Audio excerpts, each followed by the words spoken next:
There's a story that's not being told, the story of Jerusalem, Judea, and Samaria. The world has condemned it as the occupied West Bank. Could it be the biblical and historical heartland of Israel? Hear the miraculous stories of true pioneers who have dedicated their lives to the restoration of this land. Discover what's being hidden by mainstream news and media. Experience extraordinary places that few people even know exist. Join us for the Joshua and Caleb Report, stories from the heartland of Israel.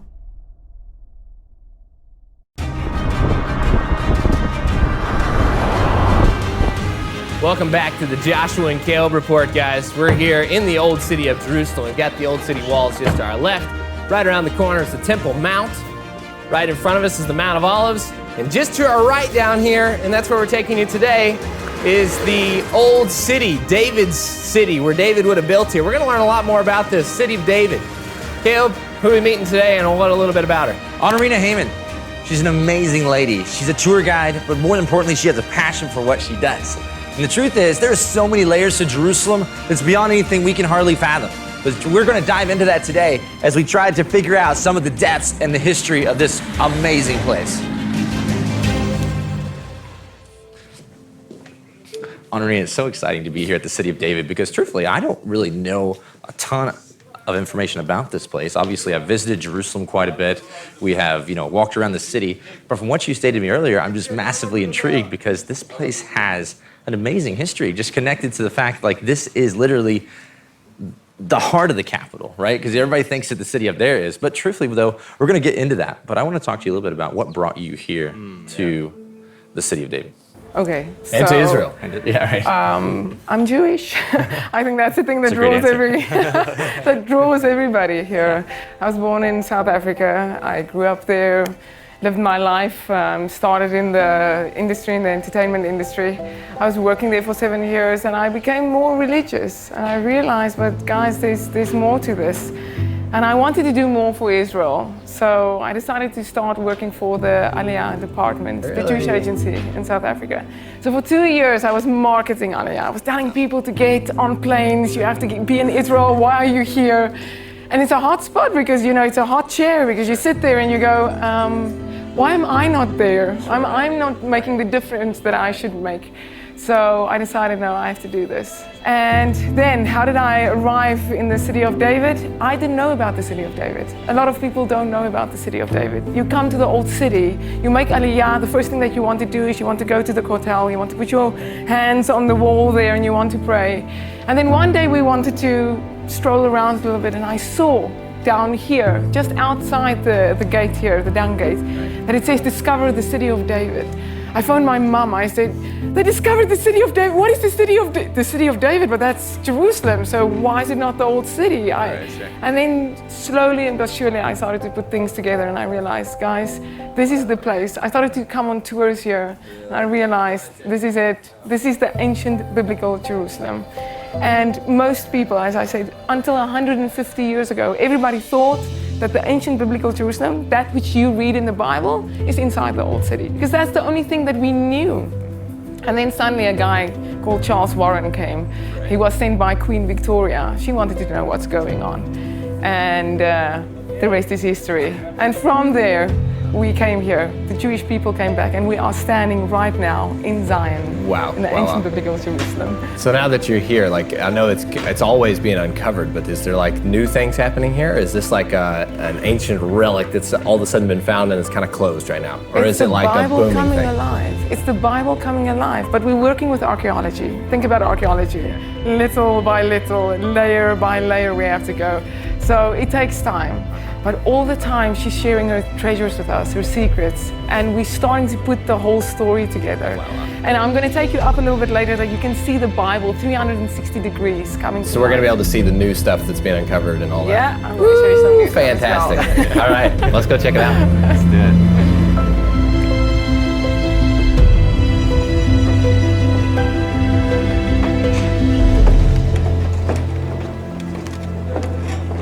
We're at the top of the City of David on a beautiful outlook here. AnaRina, can you fill us in? There's so much history surrounding us here. Can you just point out a few things to us here and tell us what we're looking at. So this is where we can see the Bible 360 degrees, guys. Just behind you, you have the old city with Temple Mount just behind that. That means Mount Moriah, where the binding of Isaac took place, where Jacob had the dream.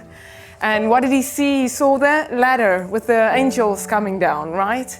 Now, what does that mean? That basically means that this is the place where heaven and earth connects. And that's why the temple has to be built there.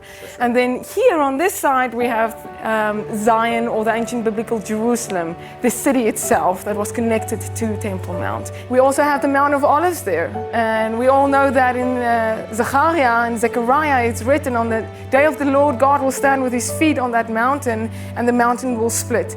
And the waters from Jerusalem will flow to the Dead Sea on that side. Right. Where's the waters of Jerusalem? Right behind us here, the Gihon Spring, that fed Jerusalem for 3,000 years, more even than that. AnaRina, you mentioned earlier, really briefly, I want to dig a little deeper into it because I think it's one of the biggest really mysteries that people don't really know, and that is that the old city wall, even though that it stands there today, that wasn't, I guess, where it was before. It actually encompassed the old city of David here as well. Is that correct? Okay, so let's differentiate between what we have here. Right here, where we stand, you can see the city of David on this side, and you can see the old city over there. So up till 150 years ago, everybody thought that the ancient biblical Jerusalem, what you read in the Bible, is inside there. Right. So the question is, what happened 150 years ago, and where is the city of David? Now, let's try and understand the story of Jerusalem. The Jewish sages teach that Jerusalem has a soul. She speaks to God. And you can see that in Isaiah 49. She says to God, I am completely forgotten. And then God answers her and he says, can a mother forget her nursing children? Even these may forget, but I will never forget you. And in an et ratzon, in the time of favor, I will remember you. So now we have 2,000 years after the destruction. Jerusalem, the ancient biblical Jerusalem, started to disappear from the eye. And suddenly, 150 years ago, Queen Victoria woke up one morning and she wanted to know what's going on in Jerusalem. So she sent Charles Warren to come and investigate. And this is a beautiful story, guys, because here comes Charles Warren. The only thing that he knows is the old city, okay? He gets here in the time of the Ottomans and he wants to get to Temple Mount because that's where everybody wants to get to, right? And the Ottomans stopped him. They said to him, you can't get in. Now, so many times in our lives, we know where we're going, you know what God showed you, you know where you, what you have to reach. And when you get into a tangible reach of that place, boom, God redirects you. And you go, what did I do wrong? You didn't do anything wrong, you did everything right. Because in that stage, the ancient city had to be rediscovered. So by accident, he rediscovers the ancient city. That's 150 years ago. 50 years later, in the Jubilee cycle, Allenby basically liberated the old city. 50 years after that, we had the reunification of Jerusalem. And 50 years after that, you guys are standing right here, right now. So the question beckons, what is going to happen? We are gearing up for really exciting times. Wow. That is phenomenal. That's crazy. That's amazing. I mean, the history of this place, and the thing is, so many people can come to Jerusalem and you're kind of just nestled down in this little lakeside of the mountain. Nobody even knows about the city of David, but you guys are like doing some amazing stuff here. And the thing is, I get such a energy while I'm standing here, the fact that what's like being uncovered here is really speaking the future of the state of Israel. You know, it's like the Temple Mount is there and all eyes are there, which is amazing, but what's being uncovered here really is building the foundation for what will be there. And that's the thing. You just said that. The history, we are not just uncovering the history, we are prompting the future into being. And as we are doing the excavations, because the excavations, it says, Hit na'arim me'afar hukumi, shake off your dust, arise, take your rightful place, O Jerusalem. So as she is rising, she's calling back her sons, and she's putting into motion everything that needs to, that's preempting to what needs to happen there. Now you're going to show us some of the specific findings. Let's go. So it's fascinating to me just to see the slow expansion of the city of David, and I really see it's so fascinating just to walk around and all of a sudden be like, whoa, there's a new excavation happening there, there's a new excavation happening there. So it's like, obviously you're playing a role in that, you know, as you're guiding people and showing them here, but it's fascinating. Yeah, so let me go and show you guys. You can literally see the story of the city of David over here. This, wow. it's crazy. You know, most people don't realize the layers of Jerusalem. Like, just the unbelievable. Like, this was just like, I came here, I think my first trip was 12 years ago, and I think this was like just houses or something. Like, I don't remember this being here at all. Like, what was it? No houses, a parking lot. Parking lot. And if you guys look here, you can see the tarmac over there. And for anybody living in Jerusalem coming to the old city and the area around here, they will know that there's no parking. Right. So we wanted to use this as a parking lot. And very important, every time when we want to do something, the Israeli Antiquities Authority come. Right. We love them because what they do are amazing. Everything that is, all the excavations are done through the Israeli Antiquities Authority by the highest standards. So before we wanted to start, they said, guys, we just want to check one thing, and then afterwards you guys can do whatever you want. So they brought in this gadget, and they put it down on the tarmac here, and it sort of x-rayed through the layers. They come back with smiles this big, and they say, guys, good news and a little bit of bad news. The good news is you are sitting on 10 times civilizations here that we're going to have to excavate. Bad news is the parking lot is not going to really happen very soon. And this is what you see here. We went through a lot of civilizations here, and we kept of everything something. Why? Because in preserving history and Ecclesiastes, it says what is was, what will be was, and God seeks the pursuit. So this tells us the cycles in which we will move again into. So you can see we've got the Byzantine time, we've got the Roman layers here, we've got the story of Hanukkah with the Greeks right over here. And then when you go down with those stairs, that's where you hit rock bottom First Temple period. So you can see the story of Jerusalem set in stone in front of you. Do you think Jeremiah may have seen these people's faces down here that are uncovering this when he said they would rebuild the ancient ruins? I think most definitely he saw that the future, because he said, I will buy a deed, I will buy land, because again the people will return. And 2,000 years, you can see what 2,000 years did. Just look at the layer, just look where the street is here, and how far she sunk down, how far she said, you forgot me. How am I ever going to get out of this? And then, guys, in 25 years, 30 years, this is uncovered. Because if God says he's going to move, he moves. So, you always got to have a palace in Jerusalem, right? I mean, that's the whole thing. So that's where we're going now, right? To go see David HaMelech. I'm going to have to teach you guys how to do this. Melech. Melech. Okay, sorry. Melech. Melech. Hummus. I'm sure that you guys can say hummus, right? Oh, for sure. In back. Well, it's so fascinating for me to walk and see all this archaeology and, look at these, different, rock walls and just the history of the places and stuff. But why do you feel like that archaeology plays any role in the future of a country? It may sound like a stupid question to you, but to me as a young guy, it's like, hey, let's get away from all the, let's just build this city and make it the beautiful and the best city it could ever be. You know what I'm saying? Okay, so firstly, if I come to the city of David, it tells me in the Bible, the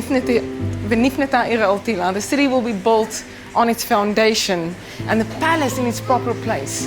Now, we just found the palace 10 years ago, more or less. How can you build something on something if you didn't know where it was? We had to find that. And also, as we said, in Ecclesiastes, it says, what is was, what will be was, and God seeks the pursuit. So I have to learn how God works because he works in cycles. And I have to learn from history to know how to align myself with the future. So if you're going to run blindly into the future, you're not going to know what to do. And the most important thing is in the name of God, the Yud Kei Vav Kei name. The most important part of that name is the present. And if you run ahead of him, you create, as we say in Israel, a balagan. You start to create things that are out of his will because you run ahead of him. For you to understand the future, you have to sit into the present. But through the present, we are now uncovering history so that we can know how to preempt and what will be the preempt for the times coming. But also, one of the most important things that God says to the Jewish people, you will remember. you will remember. Because as you remember, you take your power from, and your koach, your strength, comes from what he did, so that you know that he will carry you into the future. Yeah. And standing here, I can see that his promise came to life, right? Yeah. If you didn't see this, you wouldn't have been able to know that God is doing what he promised. So that's why archaeology is so important. We have been given the city of David. We have been given back the ancient biblical Jerusalem, the heart. We have to kickstart the heart, because we give him then the room to do what he has to do. And that's why the city of David preempts everything else that needs to happen. That's so fascinating. You know, the funny thing is you're saying here, and it might be kind of a funny thought, but it's kind of like this, it's kind of like pulsing in my brain right now. If you're truthfully claiming, which I see that there's some evidence here, obviously this was King David's palace. Do you feel like that the Mashiach's palace is going to be built right back here again? Like this is going to be the palace for the king in the New Jerusalem, right back on David's former palace? I mean, that's like an epic thought to think that we're like in the middle of where the king's palace will be. I was thinking, is he going to rule from the UK, from London, from the Queen's throne? Is he going to rule from Israel, from the Knesset? Where is he going to rule from? We have to come back to the origin. We have to come back to the place where it all began. And that's why I'm the luckiest girl in the world, because right now I'm standing in the place where things will happen again. This is it. This is the nucleus of the future.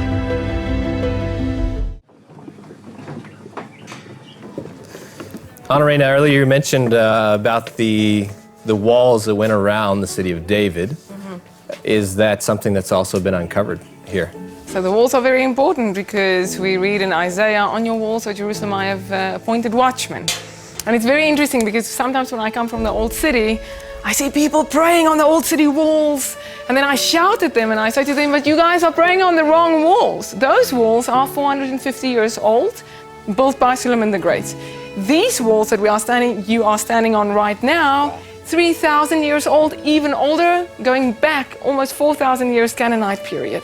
So we are standing on the true walls of Zion over here, which are very, very important. And that's why we have also a project here in the city of David called the Jerusalem Watch, because we take up that calling very, very seriously. On your walls, O Jerusalem, I have appointed watchmen. All day and night you will never keep silent. You who remind the Lord, take no rest for yourself, and give him no rest until he establishes Jerusalem as a praise to the earth. Very important. It means that Jerusalem, future, is going to become again. Now you see ruins. Right. We see in our future eye a praise to the earth. But what are we doing to fulfill that promise? Because for 2,000 years the Jewish people prayed. It's the only thing that we could do, to return and to rebuild. But now we are here. So this, right now, we can now do more than a prayer. And round about 3 months ago, we started a new shift where we are now working 24 hours, 6 days a week, day and night, to reveal the city. And people can become part of that. People can now literally become part of biblical prophecy.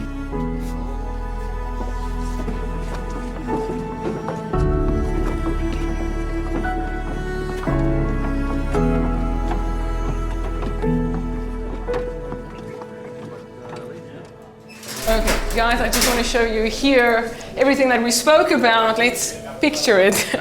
How do we know that this is first temple period? You can see that we have the spring here. The Gihon spring was basically protected by these towers, and we're going to see what these towers look like.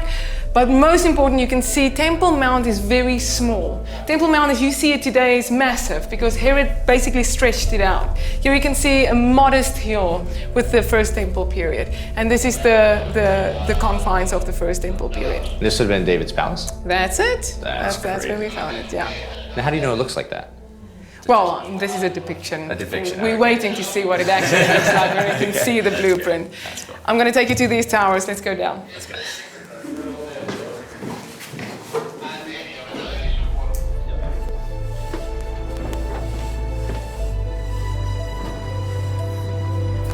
These tunnels are so intriguing. What would have taken place here? So we're going to have to see where it leads us, because this is where history was made twice. So let me go and show you a very, very special place. Your imagination could really go wild in a place like this. Guys, just look here, because this is where they would put the candles to light up the tunnel. Now wait a second, was this full of mud? Did they actually haul all of this out? No, this was open. They had to clear out a bit, but it wasn't filled up. Obviously, there's lots of stories in this tunnel. What are the big stories for this place? I think we're standing right now at the key place where history happened twice. So let's see what happened. This is the place the most probable place where David took the city. What do we know about that? What do you read in the Bible about David taking the city? That he came in from the shaft with his men, right? It's written, and David came with his men through the shaft. Oh, man, it seems like from the storybooks I hear. Okay, but the whole thing is, nothing is written. The only thing it's all hearsay. Exactly. No, you are filling in what you know already after we discovered this. And this is the amazing thing about archaeology again. Many times we read in the Bible, we have no idea what we're seeing and reading, and then the archaeology reveals the whole story to us. Because David never wrote in the Bible or in the Chronicles how he took the city. Why?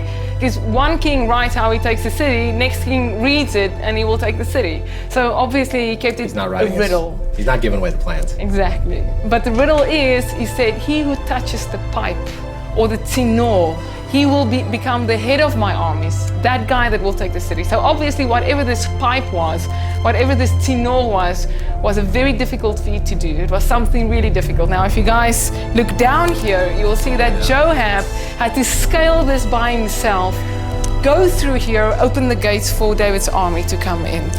But this is also the place where Charles Warren came up. So the place was taken in the first place by David, and afterwards rediscovered by Charles Warren in the same spot.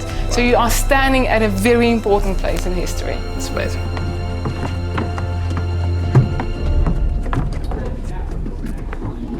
Guys, we're standing at a very important place right now. This is where the Gihon spring fed the pool in the times of King David. No water right now because Hezekiah rerouted the water. But why is this so important? The story of Solomon, Shlomo, the king that had to build the temple at the end of the day. So what do we have here? We have the story of Adoniyahu, his brother that wanted to become king. He said, David is old, nothing is happening. I'm going to crown myself as a king. I'm going to get myself a prophet, a priest, and I'll do the whole thing. At that stage, Bathsheba and Nathan the prophet said, but listen, God promised that Shlomo will be. David said so. And you know the whole story that they went to him and said, this is what's happening. So he said, take Shlomo, take Solomon, and take him to the Gihon spring and anoint him there. Why the Gihon spring? Isaiah speaks of this. Isaiah says you will draw water with joy from the springs of salvation. Why the springs of salvation?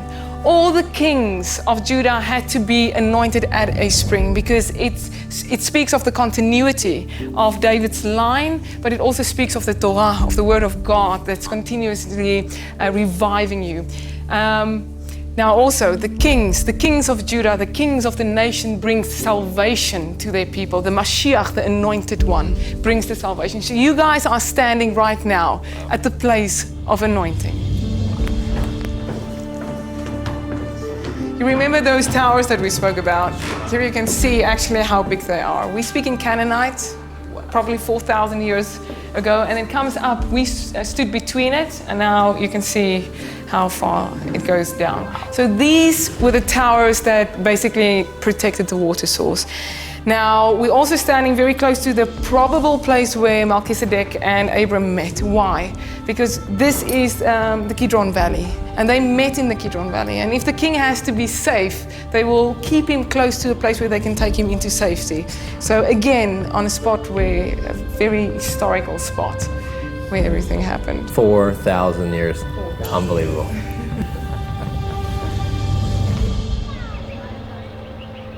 All right, guys, we're just exiting a tunnel. What tunnel actually did we just come out of? So we just took the shortcut, the 4,000-year shortcut. The Hezekiah's tunnel dates back around about 2,800 years, and the one that we did right now is the Canaanite one of 4,000 years. So we sidestepped the Hezekiah's tunnel, and we're going to go to the pool of Shiloach. You think that's what gave him the idea to actually do the other tunnel? Probably was the Canaanite tunnel, maybe? Because he thought, hey, if I drop this down enough, we'll be able to get the water flow through it. You think about, Probably the inspiration. So you can see on this side they're doing a lot of excavation still. So guys, we're here at the Pool of Siloam now. There's amazing stuff here. AnaRina is gonna tell us all about many significant things here. I think the most important is when you come to the land of Israel, people will tell you this happened here, this happened there. But only on your one hand you can count the places that you know for a fact, this is it, this is where it happened. And the pool of Siloam is also one of those places that we know for a fact that this is where it is. But it is also this massive pool that was during the Second Temple period. All the pilgrims, they would stop here, they will go through the ritual bathing, and then they have to go up, walking the final ascent to Temple Mount. Wow. And that's what we are excavating right now. So as we are opening up Jerusalem, we're opening up her voice to call her sons back. And we have just connected two major points in the ancient biblical Jerusalem with each other.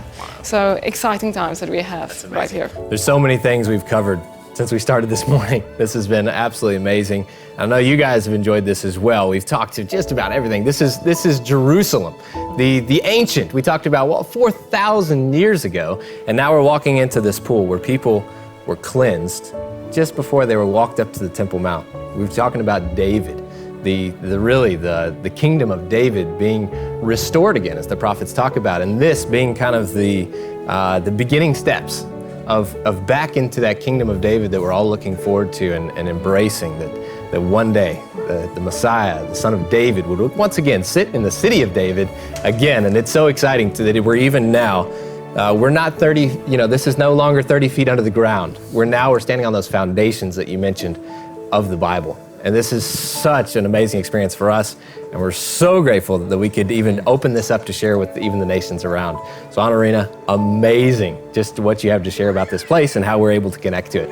I want to tell you guys, there is ways that we can get involved here, and we want to get involved. If the nations can come and get involved in a project so significant as this, oh, what an amazing honor. So AnaRina, can you just line out for everybody that's watching this, how can we get involved in the city of David and what you're doing here? Josh, I think most important, if you are passionate about Jerusalem and serious about Bible prophecy, the Bible in general, you can now become a tangible part. What can you do? You can join the Jerusalem Watch project, where we are funding and supporting the excavations, because as we are excavating, we become part of the prophecy where she is shaking off her dust, and we are helping her to get to the place where she will become again a praise to the earth. And that is our call in our generation, where a lot of other people, the generations before us, couldn't do that. Our generation, that's the call, that's the responsibility. Yes. Amazing, AnaRina. Thank you for your time. This has been such an amazing, Thank you for coming to visit.